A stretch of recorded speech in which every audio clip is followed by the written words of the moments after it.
All right, so here's part two of the same video. Just wanted to kind of show you guys.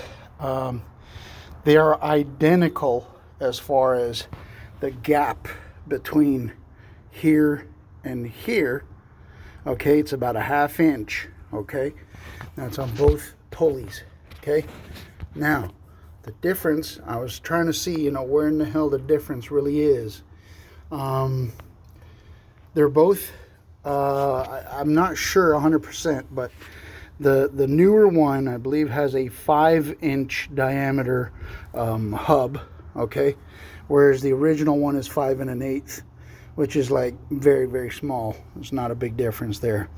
Now, the big difference I just noticed, because I was trying to figure out why in the hell this thing, they look same, I measure same, everything's okay, but if you look, and I take this, pointy scissor here, and I go down inside of the groove, inside of the old, let's see here, trying to do things with, okay, see now,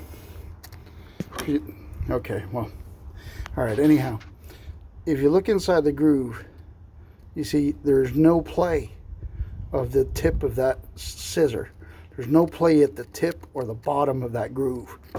If you go in the newer one, look and see, there's quite a bit of play here. See, that's your answer, that they are not the same. Even though they measure the same, there's definitely something different. And like I said, I believe that makes it so that the damn belt slips, because it's wider than it's supposed to be on this guy right here.